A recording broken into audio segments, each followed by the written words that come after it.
Hello, and welcome back to another episode of Critical Reactions with your host, Bryan. It's the end of the week. We're going to be looking at a creator request, which is where a band gets in contact with me and says, "Hey, you mind looking at our music?" And I say, "Yeah, let's do it." I love creators' requests. If you checked out my album of the year, top 10 2021 video I put out last week, two of my top four albums that year I've discovered on creator requests. So it is a fantastic resource for finding awesome new music. Today's request comes at us from Chaos Over Cosmos. "Hey man, just noticed your channel and I do really love your taste. Would you like to make a review of this song, 100? It's from our new album, Polish-Australian prog metal project of two guys who have never met. Would be really grateful for your opinion. As I said, I just found your channel and I see all my favorite bands here. Thanks and all for the best." Now, it has taken way too long for me to get back to these guys, and they've actually put out an album since then. So I decided to go ahead and check out their latest album rather than one from 2 years ago, a year and a half ago. We're looking at the first song of the album called Violent Equilibrium. Alright, let's dig into this, see what's going on. Chaos Over Cosmos.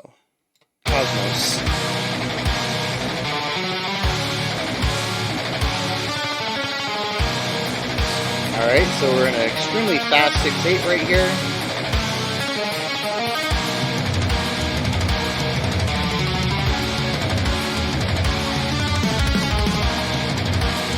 Ooh, it kind of... Yeah, I'm gonna have to wait.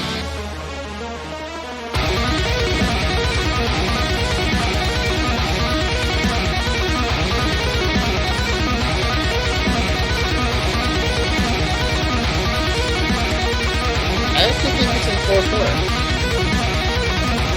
Real fun stuff, real light.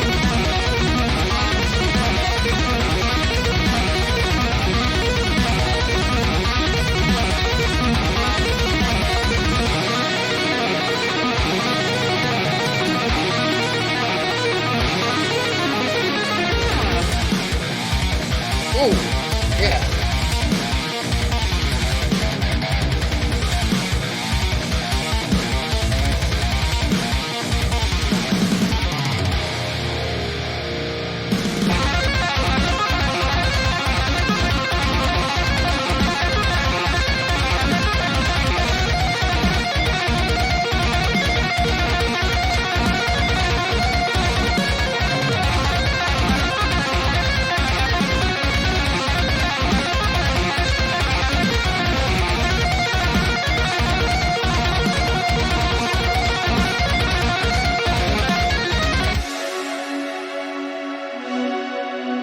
Alright.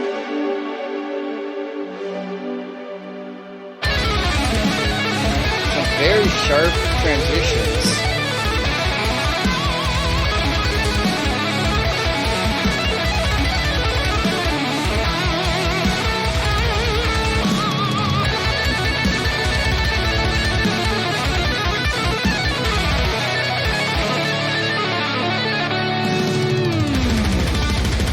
Ooh.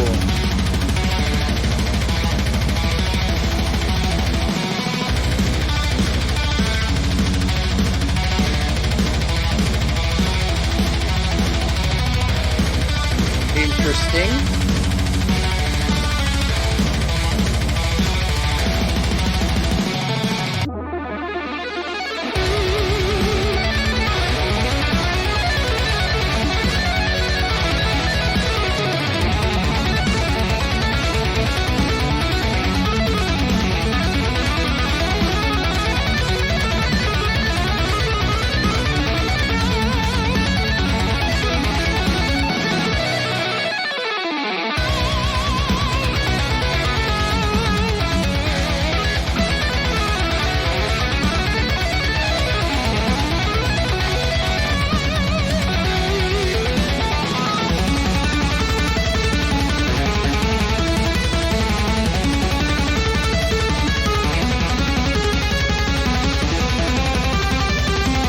Really interesting compression on the guitar right here.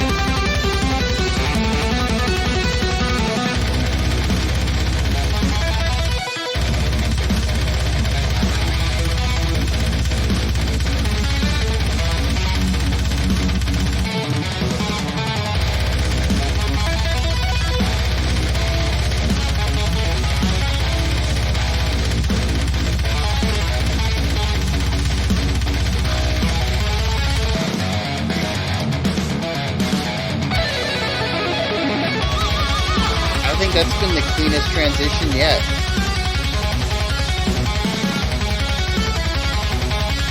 Yeah, we've shifted off into arpeggiations, which is a nice contrast.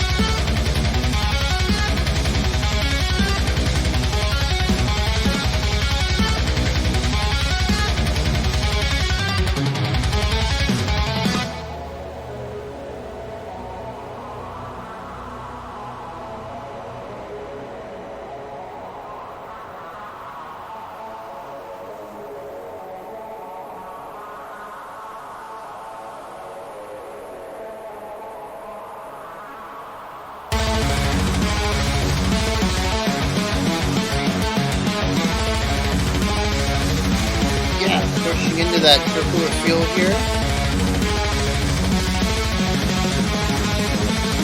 Ooh, oh, whoa, whoa, whoa, whoa.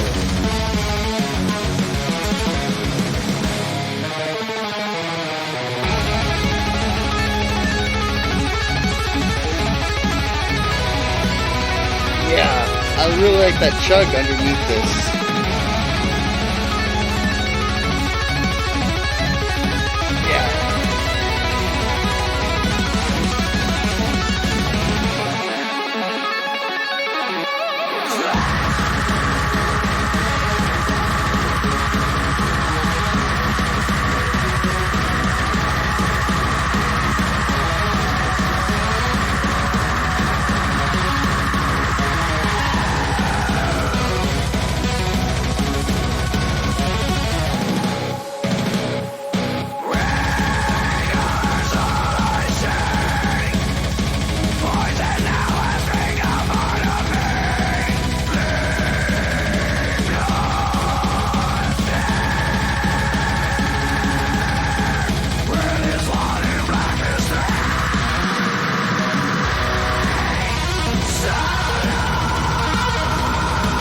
I love how the guitar work hasn't diminished at all, just because the vocals are in.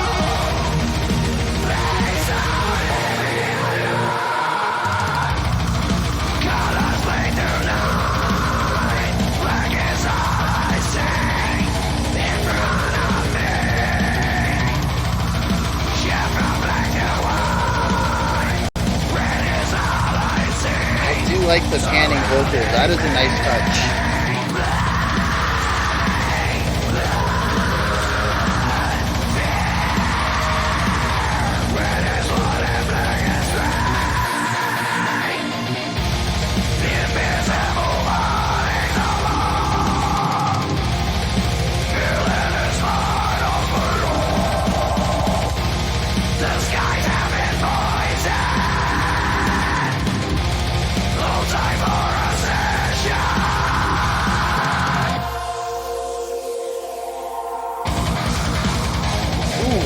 Oh, whoa.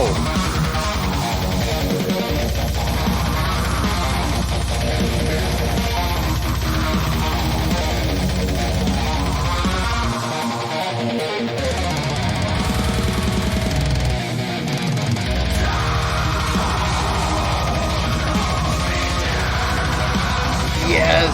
I actually really dig this halftime feel right here.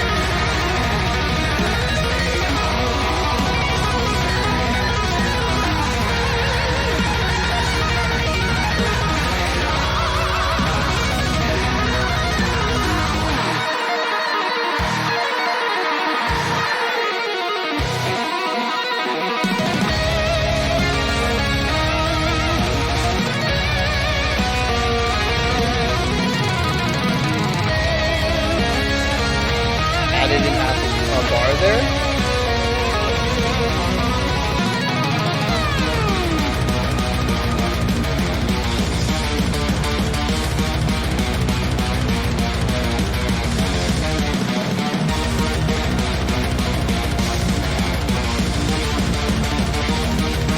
Yeah, there's some faint atmospheric synth stuff going on that really helps fill out some of the space.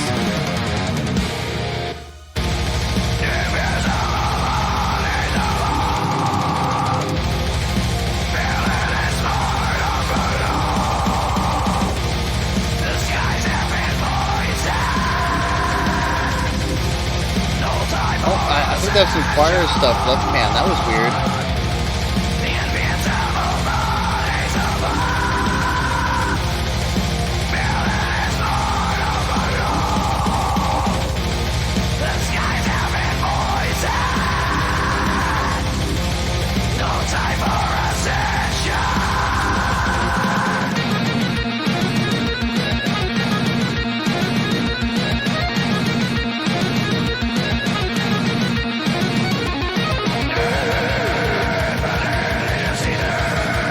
Slight tempo decrease.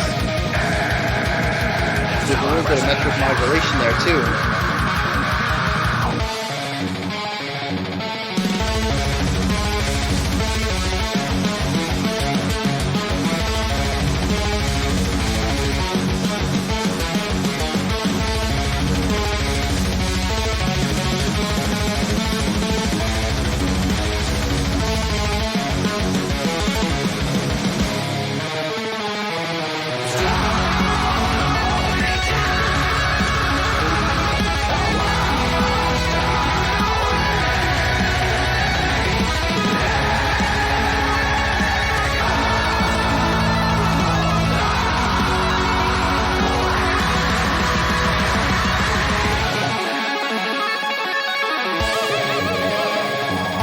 Bringing this idea back.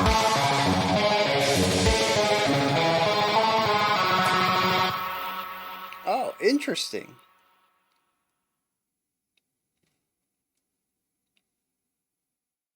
Oh, that was the end of the song. Yeah, okay, so there's a lot of cool stuff going on here. This is so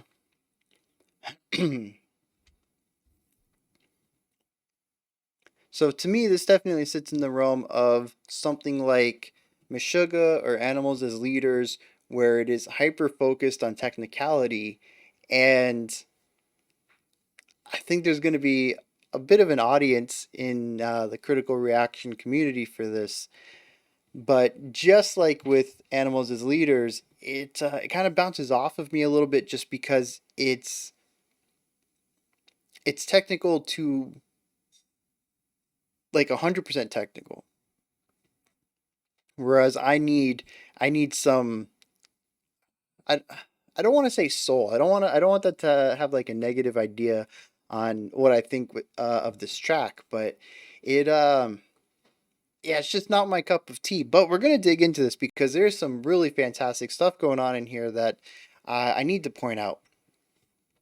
First of all, is rhythmic element, and of course, this is going to be the main aspect here. This is the big takeaway, is some of the rhythmic stuff going on in here. It is,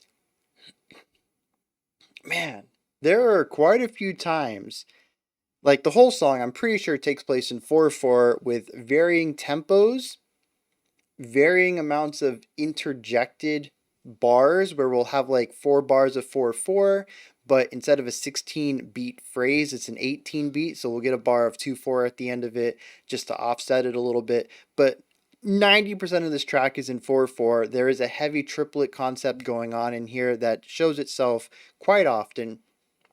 In fact, at the very beginning, I thought we were in 6/8 because of it. And it's very possible that that Chaos Over Cosmos writes the song jumping back and forth between 4/4 and 6/8, or maybe they're writing in 12/8 for the entirety of the song. You know, I don't know what their intentions are, but the song, at least for me, it can be felt in 4/4 for majority of it, and that's probably how I would write it, unless the section itself really looked weird from a musician standpoint, having to read it in 4/4. If it would actually just make more visual sense in 6/8, that would be the only time I would probably go about changing it. But I really like how it embodies both of these. You never really know when a section starts if we're going to be in that 4 pulse or if we're going to be in the 6 pulse. And there's also a couple sections where it just kind of like freely flows back and forth between those two concepts. So yeah, there's some really cool things going on here with the meter, but like I said, more specifically is rhythm. There was a couple of sections that I don't know if I physically expressed it. I know I had a couple of woes. Yeah, the rhythm just comes in, and I'm not quite sure what to make of it. It's there's some really interesting, complex rhythmic concepts going on in here, and it's not just the rhythm itself, it's how it's played against another rhythm, usually the drums playing something extremely straight and on the beat, very metronome based, except instead of playing on the downbeats, we're getting, 16th notes on a bass kick or something. But the drums for a lot of this perform the metronome aspect, where they lay down the time signature and the tempo. And there's a few sections where the guitarist digs into some weird, I think it's tuplets inside of tuplets concepts, that it just gets real funky, and I love it. Any rhythm that's going to blow my mind, where I cannot immediately discern what's going on, is just, yeah, I love that. Especially when it makes sense within the context of the song. I think if you're just going to throw in some odd rhythmic concepts into a pretty fairly easygoing song, I think it's just going to feel odd. It's going to be at ends with everything. But this song is so much chaos, so much running at, 11 all the time, that to push it even a little over to get that 12 out of it, it's just, yeah, I love it. It's perfect. The song, I mean, I always talk about contrast. If you want your tens to sound volume wise, if you want your tens to be loud, you gotta have some fives to compare it to, right?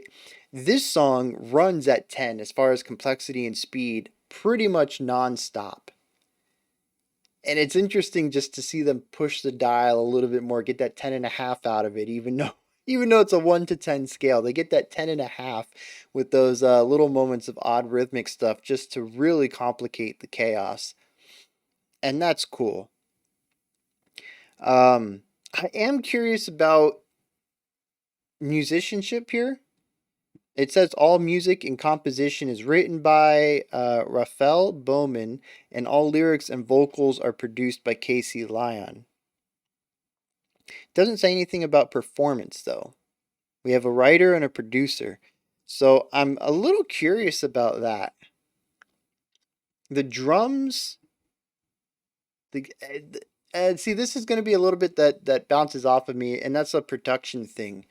Um, and I want to touch on this real quick before we start moving into something else. Back to a positive. The production for me is a little rough, and I think a lot of it comes down to how digital everything sounds. So that's what made me curious if it's a thing about using digital instrumentation, or if it's just the way that they have tweaked the sounds of acoustic recordings of their instruments. Do they have a drummer playing this and a guitarist playing this, or is all of this, using virtual instruments? I'm a little curious about that. It doesn't change anything about my perception of the production, but it does change my feelings about it, I guess. Well, actually, I guess it really does. In the end, it's still their decision. It's still their vision of how they want it to sound. Um, so I don't know. I guess it's just a little bit of curiosity. Also, though, if there is people playing this, also then the performance aspect comes in, and then my jaw just drops. In the same way that any highly technical musician is going to just wow me. It's just awesome in the original sense of being in the presence of awe, or being in the presence of something that inspires awe. Just watching or knowing even people, that people are performing this physically, just bonkers stuff to see the human body pushed to its limits. But if it's not physically played and it's digital, like I said, it doesn't change anything with the song. It's still a highly technical, extremely creative track. Um, but yeah, let's see. Moving on. The next thing I want to talk about is the variety, right? This song, when a song is running at 10 as far as speed and complexity goes, you really have to wonder, how varied can the song be if they're never going to bring the dial back, if they're never going to have a bit more of an intimate section or a slower section. And I think they do a fantastic job at showcasing just how much variety they can pull out of running at max power all the time. Every section in here is diverse. They're working with a single guitar, maybe a bass. I don't know. I didn't hear a bass. What I heard, at least, was a single guitar and a drum kit, and there's still a lot of variety just within those two ideas, even though everything has to be played fast and precise. And they still found ways to, new ideas to present to the listener, and that's just within this one song. I'd wager that they still have more creative ideas to showcase throughout the rest of their songs as well as their other albums. So, yeah, it's when we started it off and we had a little bit of the synth background. Oh yeah, I forgot about the synth background. I said all I heard was drums and guitar. No, synth background as well. Anyways, when it starts off with that synth background and we have the shredding on top of it, and that repeated for quite a bit, that opening idea, and I was like, oh, we got an animals as leaders things going on, where I'm in awe of the performance aspect, just being able to play something at this speed with this type of precision, but how long are we going to stay here? Each of these sections, I don't know that they have enough, at least interest me, for 8 repetitions. These are that opening section I felt might have been able to cut down a bit, but it actually subverted that going into the song, and I think the section started to get shorter and shorter, or either that they were introducing more. Well, you know what? It might have just been introducing more ideas, because a lot of the sections had sort of a lead guitar solo concept going on, and that was very different than just that atmospheric opening. So I think adding in a melody on top of that raw speed definitely helps the song feel like it's moving forward rather than stagnating. But yeah, what I wanted to point out there was I thought we were going to have a song I was going to find myself bored in at times, because some sections were overstaying their welcome, and that was not the case at all. This song continues to move through. Speaking of moving through, though, I mentioned at the beginning rough transitions, all not rough, harsh transitions, all are the stark transitions. That might be another phrase that works. There are very few ideas that seamlessly bleed into each other. It is usually we were here, now we're here. Uh, there was one idea I think that worked very well. Once the vocals came in, they did a good job of masking some of the transitions by holding out a growl or something while the instruments underneath changed. But when it was just the guitar and drums, yeah, lots of very harsh transitions. And I mean, some of these sections are wildly different, so I understand that finding a transition idea to move between them, especially with such a limited palette. You have two instruments. One is melodic and the other one's purely percussive. It's rhythmic. So I totally understand that it's a bit more difficult to find nice transitions through all these. And it could also just be not the intention of the two people of Chaos over Cosmos. The entire song is very harsh and abrasive, and maybe they want their transitions to, fully embody that same sound. Um, so yeah, that's just a personal point. I would like more cleaner transitions throughout, smooth over some of the roughness, but it would create a very different sound overall for the band, especially in a song that had, geez, 20 transitions. I don't know how often they were, but I'd say we probably had a transition about every minute or so, half a minute, 45 seconds. So, yeah, completely changing the way the transitions work when there's so many of them and so frequently that it's definitely going to change the feel of the song. Not necessarily in a better or worse light, just a different feeling. There was one more thing. The vocals, the production on the vocals. Again, the production on this was something that I don't know. I think that's the big hurdle for me. Other than the fact that it is super technical, and while I find that to be impressive, it just doesn't really entertain me for a very long time. I really need that melodic aspect to it. Um, but yeah, the production, the vocal production, it's really good in some cases. I think it has to do with how the vocals get mixed into the guitars and drums. When the vocals are above them, it's very noticeable that they're very wet vocals. There's a lot of reverb on them that I think bleeds out and makes the song muddy, which runs in contrast to the heavily precise and clean production seen in the guitar and drums. But there are a couple of cases where the vocals are mixed a bit into the band, and some of that bleeding over, that extra reverb is kind of hidden. It's kind of I don't want to say it's cleaned up, but it's disguised. The noise of the rapid fire drums and guitar cover it up a little bit, and I think it's less noticeable there. But other than that, I think the vocals are fine. Even if it's not necessarily my style, they fit what's going on in the group. So I can't really I can't really give them dock any points for that or anything like that. It's a perfect fit for what's going on in the music. But yeah, I'm kind of blown away by this. Like I said, I'm sure there's going to be quite a few people in the community who are just be like, "Yep, gotta check this out. Doing it right now." It definitely has that animals as leaders, Meshuggah kind of hyper technical, harsh guitar, harsh sound kind of vibe to it. I dig the spacey overtones. Um, I don't know if that's intentional or not. It has a sci-fi kind of edge to it. So yeah, I dig that aspect. And then of course, like I said, just the jaw-dropping performance component of the raw technicality, speed, and precision put on display by the guitars and the drums. So yeah, really cool stuff here. I guess my only advice, if you can even call it advice, because it might not be your vision, just tighten up the production just a hair. It's so close, and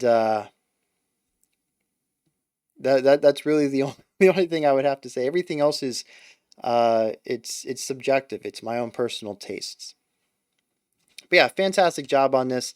If you're interested in checking out the rest of the album, of course, it's linked in the description. I always do that anyways, but I like to point it out on creator request because some of the stuff is it's hidden. They don't have a lot of viewers or whatever. It's not search friendly. It's not a big name band, so sometimes it's a little harder to find music from stuff like this. So yeah, always in the description you can check them out. Um, those are my thoughts on Chaos Over Cosmos's The Silver Lining. Nope, Violent Equilibrium. The song, the title changed when the song flipped over there. This Violent Equilibrium. The album is called The Silver Lining Between the Stars. Like I said, link in the description. Hit me up with your comments. Let me know if you enjoyed this or not, if you agree with me, if you disagree with me. Chaos Over Cosmos, if you see this, let me know if you have any thoughts.